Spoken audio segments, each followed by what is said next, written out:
Les 4 grandes étapes pour réaliser son budget. Pour atteindre vos objectifs financiers, prévoir les imprévus et éviter les conséquences d'un endettement, voire un surendettement, ce dont vous avez besoin, c'est un budget. Dans cette vidéo, je vous partage 4 grandes étapes pour réaliser votre budget.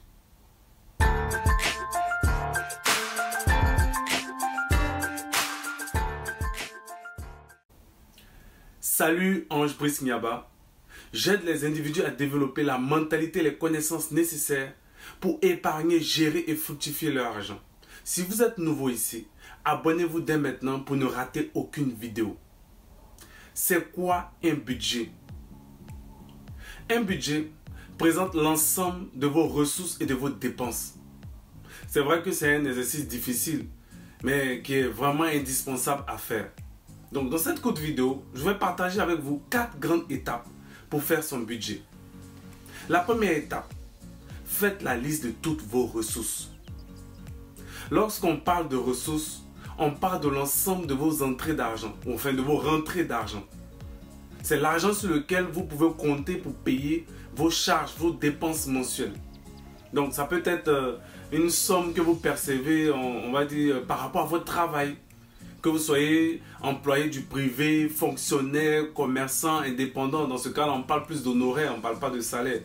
Donc que ce soit aussi des sommes que vous percevez par rapport à vos placements d'argent, donc de vos investissements, par rapport à un service rendu ou par rapport à votre situation sociale. Donc là, peut-être vous êtes à la retraite, peut-être vous percevez des allocations familiales. Donc ça, c'est la première étape. La deuxième étape, faites le tri, dressez la liste de toutes vos dépenses. Une dépense correspond à l'argent que l'on dépense pour acheter des biens et des services. Il y a 3 types de dépenses. Les dépenses fixes, les dépenses courantes, les dépenses occasionnelles. Les dépenses fixes, ce sont les dépenses que vous faites obligatoirement chaque mois à une échéance précise. Par exemple, le loyer, chaque mois, une date précise, vous payez le loyer. Les factures, eau, électricité, gaz, téléphone, abonnement, etc. Vous avez aussi les impôts, vous avez les frais bancaires. Il y a tellement de choses qu'on pourrait citer. Vous-même, vous connaissez votre situation. Les dépenses courantes, ce sont les dépenses du quotidien qui peuvent, on va dire, varier. Donc, on appelle aussi dépenses variables. L'habillement, le transport, l'alimentation, l'éducation des enfants. Vous avez aussi les dépenses occasionnelles. Ce sont les dépenses qui arrivent, on va dire, une fois par an ou qui sont même des imprévus. Les cadeaux, les fêtes de Noël. Là, nous, par exemple, nous sommes en décembre. Donc, il y a la fête de Noël, le Nouvel An. Il y a les anniversaires. Il peut y avoir des pannes de voiture qui arrivent si vous avez une voiture, etc. Panne d'appareil. Donc, posez-vous la question. Combien vous voulez dépenser ou combien vous dépensez par mois? Donc, posez-vous. Hein, vous vous posez quelque part avec un cahier, un feuille. Calculez vos dépenses. Combien vous dépensez par mois? Donc, il y a plusieurs outils pour suivre vos dépenses. Soit un carnet, soit des tableaux Excel, soit un logiciel d'application. Bon, par exemple, en termes, on va dire, d'application, vous avez l'application dépenses quotidiennes qui est très intéressante. Donc, faites ça régulièrement pour pouvoir savoir ce que vous dépensez. La troisième étape, prévoyez ce que vous souhaitez économiser. C'est simple.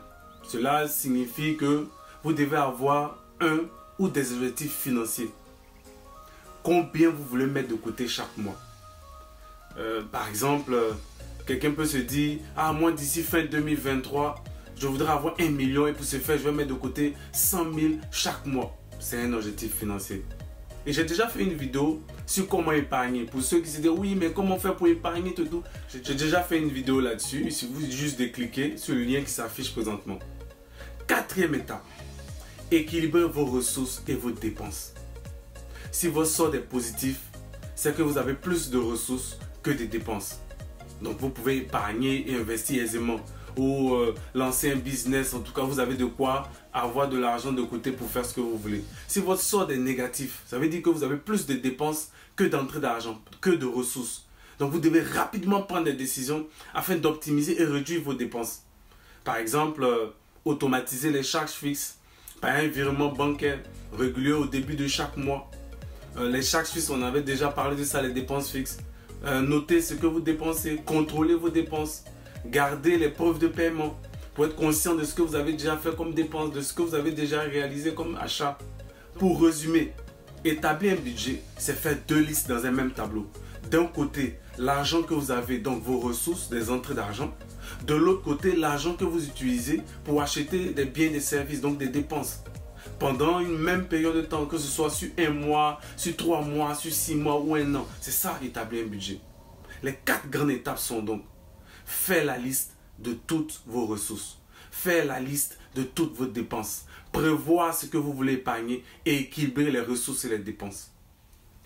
Si cette vidéo vous a plu, commentez-la. Mettez en commentaire comment vous établissez votre budget, ce que vous en pensez. Partagez cette vidéo. N'oubliez pas de vous abonner. À bientôt.